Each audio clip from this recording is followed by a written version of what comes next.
बिस्मिल्लाहिर्रहमानिर्रहीम। अस्सलाम वालेकुम। प्रिंसिपल ऑफ कॉमर्स के लेक्चर सीरीज में आज हम बात करने वाले हैं service of wholesaler to retailer and producer की। यानी कि होलसेलर की कौन कौन सी सर्विसेज होती है, यानी कि वो कौन कौन सी खिदमात जो है वो सर्व कर रहा होता है, सर्विसेज दे रहा होता है किसे, रिटेलर को और प्रोड्यूसर को। सबसे पहले हम देखते हैं कि वो रिटेलर को कौन कौन सी सर्विस प्रोवाइड कर रहा होता है। सबसे पहला पॉइंट है कन्वीनियंस इन बाइंग। रिटेलर का सबसे बड़ा फायदा ये होता है होलसेलर से परचेज करने का कि उसे बाइंग में बहुत ज्यादा वैरायटी मिल जाती है। ठीक है, यानी कि वो बहुत मैक्सिमम क्वांटिटी, अगर हम यहाँ पर लिखें मैक्सिमम क्वांटिटी वो होलसेलर से परचेज कर सकता है और साथ में उस क्वांटिटी में वैरायटी शामिल होती है।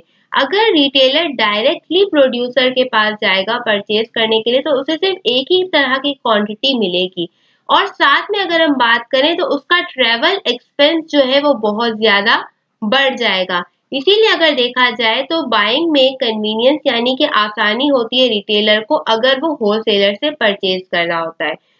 इसी तरह से अगर हम बात करें राइट टाइम डिलीवरी की, क्योंकि सबसे बड़ा फायदा अगर हमने पिछली वीडियो के अंदर जब हमने टाइप्स ऑफ होलसेलर में पढ़ा था ट्रक डिस्ट्रीब्यूटर के, कई बार होलसेलर ट्रांसपोर्टेशन की फैसिलिटी भी रिटेलर को प्रोवाइड कर रहे होते हैं। तो होता क्या है कि अगर रिटेलर होलसेलर से परचेज कर रहा होता है बल्क क्वांटिटी के अंदर तो अक्सर उसे राइट टाइम पर डिलीवरी मिल जाती है, यानी कि उसका प्रोडक्ट जो है वो उसे जल्दी मिल जाता है। लोन और क्रेडिट, यूजुअली अगर हम बात करें तो प्रोड्यूसर को या मैन्युफैक्चरर को चूंकि बहुत जल्दी जल्दी रॉ मटेरियल को फिनिश गुड में कन्वर्ट करना होता है और दोबारा से मैन्युफैक्चरिंग प्रोसेस स्टार्ट करना होता है, लिहाजा वो लोन या क्रेडिट के ऊपर सामान को सेल नहीं करते।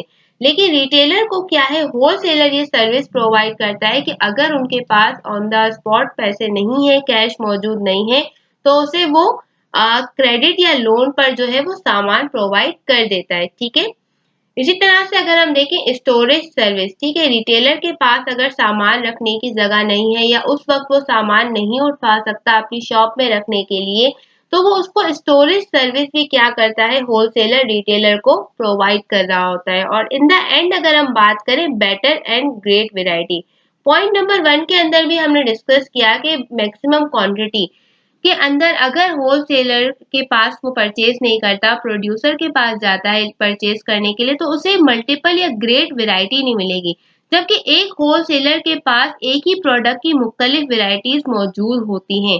लिहाजा रिटेलर को ये फायदा होता है कि होलसेलर के थ्रू उसे बहुत अच्छी क्वालिटी का और ग्रेट वैरायटी में जो है वो सामान मिल जाता है।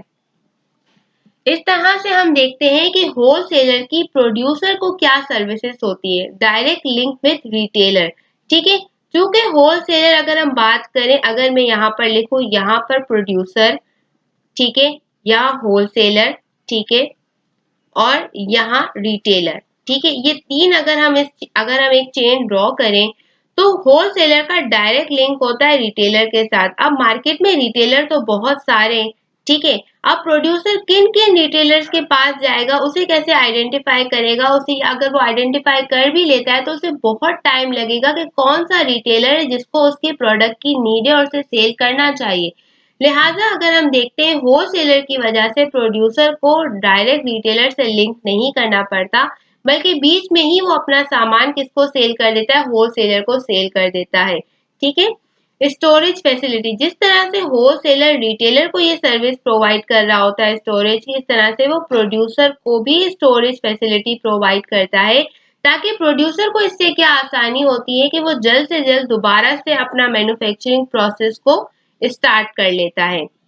अगली सर्विस की अगर हम बात करें तो फाइनेंशियल एड, अगेन अगर हम देखें तो होलसेलर कुछ टाइम के लिए अगर देखा जाए तो क्रेडिट पे अगर हम बात करें, पेमेंट के लिए फाइनेंशियल एड प्रोवाइड कर सकता है या वेट कर सकता है, अगर हम बात करें पेमेंट के लिए, या हेल्प कर सकता है, फैसिलिटी प्रोवाइड कर सकता है ताकि वो प्रोड्यूस कर सके। इसको अगर हम आसान अल्फाज में कहें तो एडवांस पेमेंट जो है उसकी क्या कर सकता है, होल मैन्युफैक्चरर को कर सकता है। ठीक है, मार्केट इंफॉर्मेशन, ठीक है। मार्केट इंफॉर्मेशन की अगर हम बात करें तो होलसेल प्रोड्यूसर को कैसे पता चलेगा कि कितनी तरह के जो रिटेलर हैं, कितने रिटेलर ऐसे मार्केट पे मौजूद है जिन्हें बाकी उनके प्रोडक्ट की नीड है या मार्केट में डिमांड है। तो ये होलसेलर क्या करते हैं, चूंकि उनका ताल्लुक मार्केट के अंदर मल्टीपल रिटेलर के साथ होता है, लिहाजा हम देखते हैं कि वो बहुत ज्यादा इंफॉर्मेशन जो है प्रोड्यूसर को दे देते हैं कि मार्केट में इस वक्त इस प्रोडक्ट की ये नीड है, इस वक्त मार्केट पे इतना कंपटीशन है। तो ये इंफॉर्मेशन क्या होती है, प्रोड्यूसर के लिए बहुत हेल्पफुल होती है और वो उसके अकॉर्डिंग अपना प्रोडक्ट मैन्युफैक्चर करता है। और अगर हम आखिरी पॉइंट है हेल्प इन सेलिंग, होलसेलर क्या करता है, वाइडली डिस्ट्रीब्यूशन होती है चूंकि उसकी और लार्ज लेवल पर सेल होती है, लिहाजा इससे प्रोड्यूसर को ये आसानी होती है कि वो 2-3 होलसेलर से सिर्फ कांटेक्ट करके अपने सामान को सेल कर सकता है, उसे मल्टीपल रिटेलर के पास अपना सामान लेकर जाने की नीड नहीं पड़ी। तो ये हमने कुछ सर्विसेज पढ़ी रिटेलर की और प्रोड्यूसर की, रिटेलर और प्रोड्यूसर की सर्विसेज पढ़ी जो कौन देता है, होलसेलर देता है। इंशाल्लाह नेक्स्ट वीडियो के अंदर हम पास पेपर का एनालिसिस करेंगे। टिल अल्लाह हाफिज।